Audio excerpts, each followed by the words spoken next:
Welcome to our initial tour on how to get going with the CS548. After you've unpacked the CS548, install the application using the USB stick that comes with it.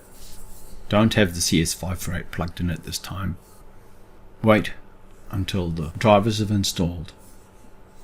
Connect the USB cable and then turn the CS548 on with the power button on the bottom right hand side.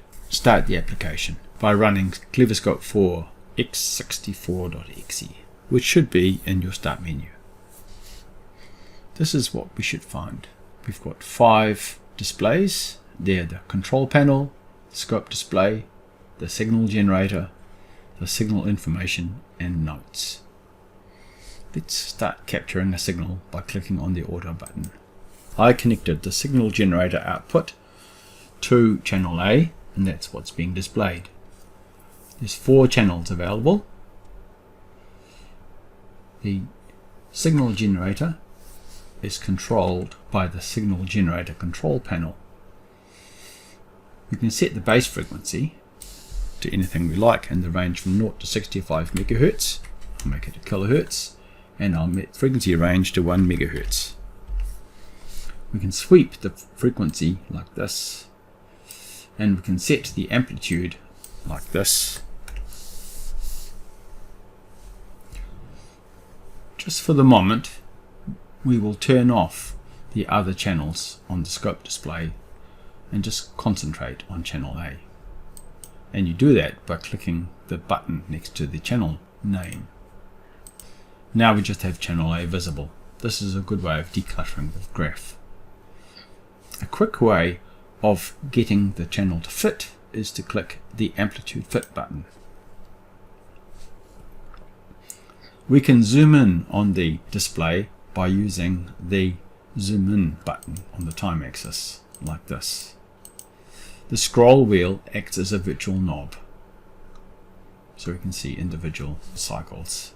We can zoom back out again like this, and we can stop capturing by clicking auto. After capturing, we can still zoom in and examine the waveform. We'll click fit to get us back to where it was. We can label the graph by overtyping the A with something else. I'll go siggen. Enter. When I enter siggen, you'll notice the axis changes to siggen, and down here in the signal information, which shows the parameters of the graph, the label is siggen. You can see a number of parameters there. I'm going to do a single capture now. I'll disconnect signal from the channel, click on single, plug it back in again. We can zoom with a number of tools. The first one is that we can use the expand button on the x-axis to find something that looks interesting. We can also drag this signal around like this. We can use the magnify tool to look at something like that. We can use the history to go back a bit.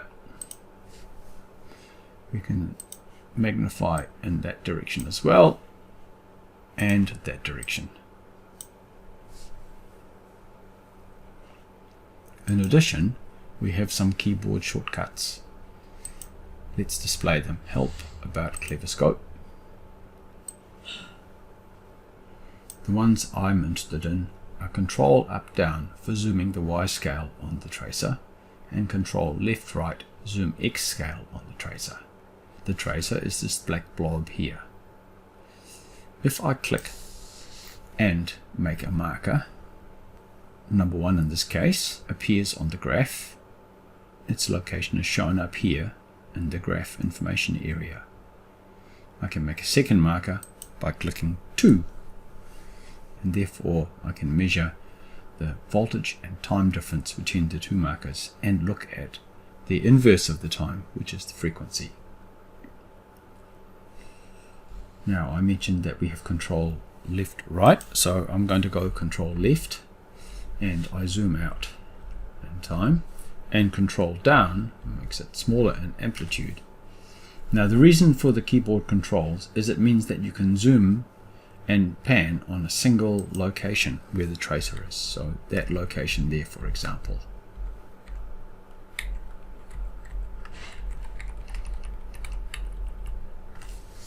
This is quite a fast way of getting around a graph. Click Fit again to get it back. Use history to go back to where we were. You'll notice that when I put the cursor over an object that we get a tooltip. You can use these tooltips to find out what each of the controls does. In order to be able to stop the tooltips from interfering with this video, I'm going to turn them off. You can do that in Settings, Display Tooltips. Actually, settings are used to set quite a few things. So go and have an explore and see what they do. Let's explore some of the other capabilities of the scope display. Just go and zoom in here using the control characters. We can place an annotation on the graph. Let's do that by clicking the annotation tool and choosing the location and then giving it a name. Call it first peak. You can locate the text anywhere you like. It has a little handle like this. We move the graph around, the first peak label stays attached to it. So fit again. Another thing we can do is label the graph using the channel name, which is SIGGEN in this case. We do that by going label track, and now it will track the plot as it changes.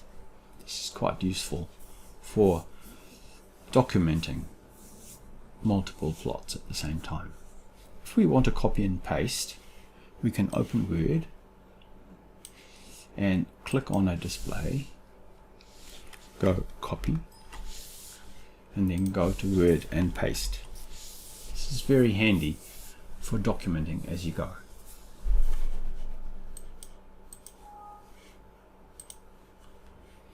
Now I'm going to display a few more channels. Let's turn them on.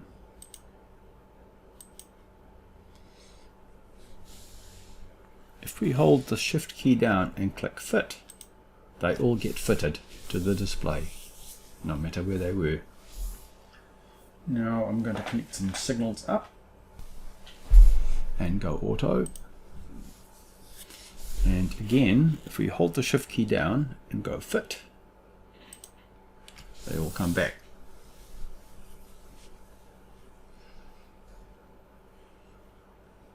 Over here on the SIGGEN, we can control the output labeled probe comp. The default's to 1 kHz, but let's make it 100 kHz. If we just capture this, we can read in. We can see the probe comp output in relationship to the other signals. Notice that we can add labels for all of the displays, like this. We can set the label position by using View, Channel, Graph Channel Labels, and then set X-axis offset, like this. Quite useful if you're trying to position the labels in the right place. We've got 3 channels showing information. Sometimes it's useful to have more axes. So let's go and place a couple of axes. On the right hand side, let's have channel B and channel C. But we'll have 2 axes on the right, like this. So now we can see all these axes at the same time. Now, another thing that might be useful, you might want to record the setup for this display. You can do that using the F1 to F4 keys. If I hold the Shift key down and go F1, it records that setup. Now let's make a different setup. We can change the size of the graph by dragging it out. Okay, and we can use volts per division on a normal scope. Let's do this and then move this up, and let's do the same with the probe comp. And move that up somewhere else. And we like this setting, so we go Shift F2. Now if we want to go back to F1, we click F1, and if we want to go to F2, we F2. So we can make it very fast to move from one setting to another one. We've got up to 4 setups. If we save this graph, I'll do that right now. If we save this graph by going File, Save As, and we give it a name, here we are, we can type in training signals. We can go and catch some new waveforms now. Let's do another single trigger like we did before.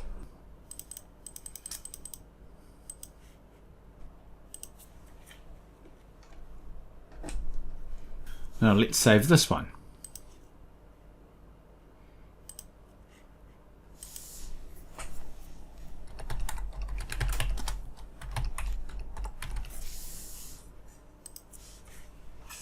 So we've now got 2 signals. We can open the first one. You'll notice that is there, training signals. And the second.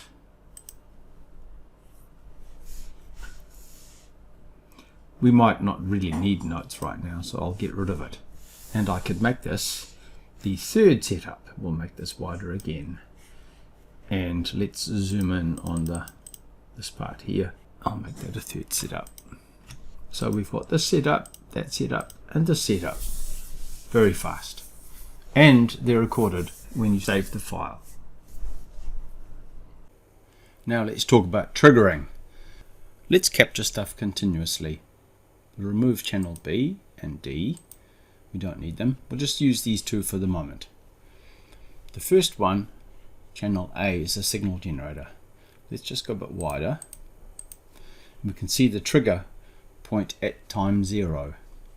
Period before the trigger is called pre-trigger, and the period after the trigger is post-trigger. You can set the trigger level either just by typing it in, for example if I type 0, or you can use a trigger tool. Here's a rising edge trigger tool, and you can just click or you can drag like this. If you go above the trigger point or below the trigger point, it stops capturing. If you use the inverse trigger tool, falling edge, it's now on the falling edge. If I stop using the trigger tool, I can use the slope button to change the direction. The CS548 has 2 triggers.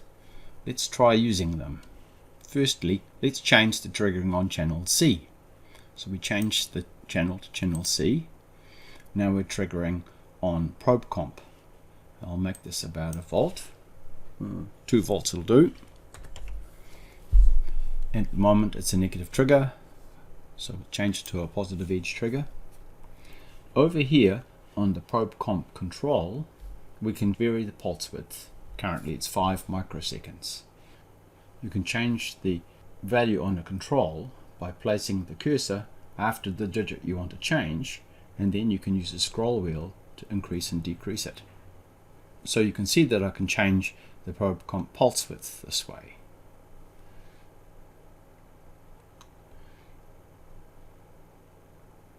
I'm going to trigger on this. We do that by using a second trigger, which is trigger number 2.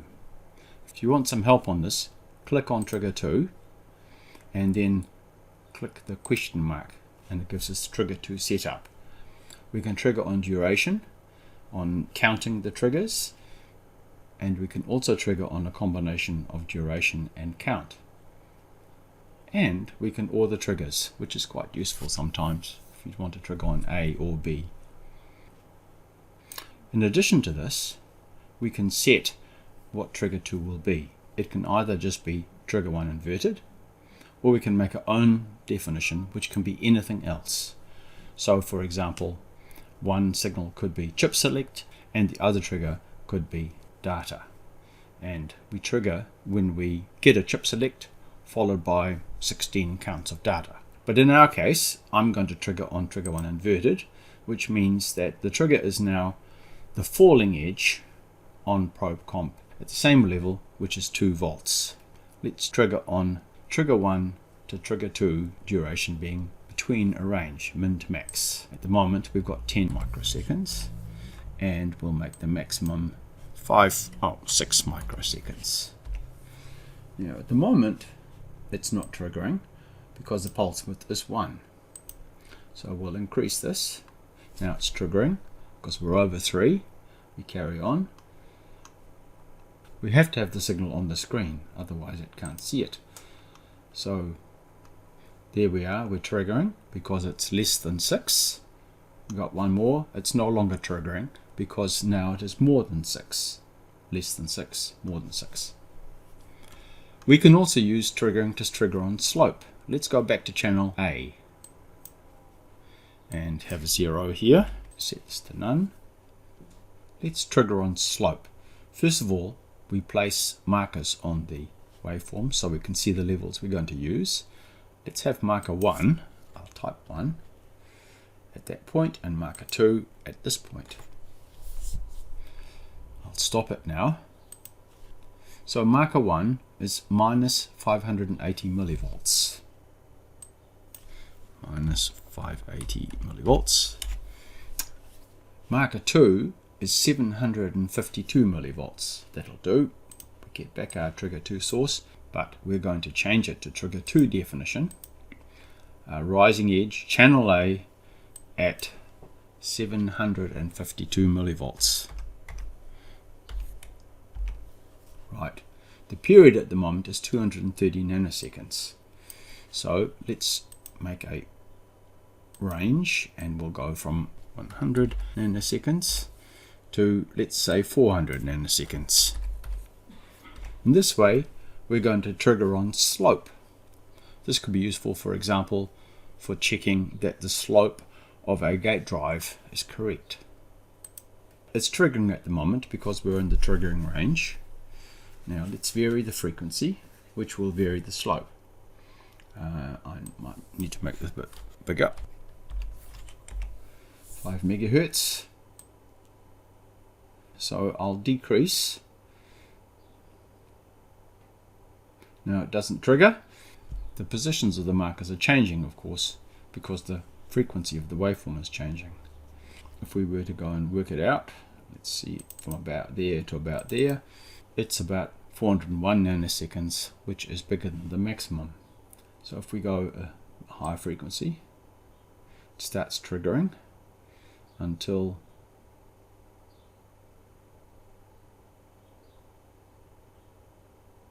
it stops triggering. Let's try this again. So that's about 95 nanoseconds. And we'd set 100 nanoseconds as our minimum. So we can trigger on a range. And as I said before, we have a number of other choices. You could play with them. Finally, I'd like to talk about the digital inputs. With the scope, you'll find two CS548s. These are the isolated digital input pods. We can use them for qualifying an analog signal or triggering off digital signals. Let's do some of that. First of all, to see the digitals, you click View Digital Inputs. There they are.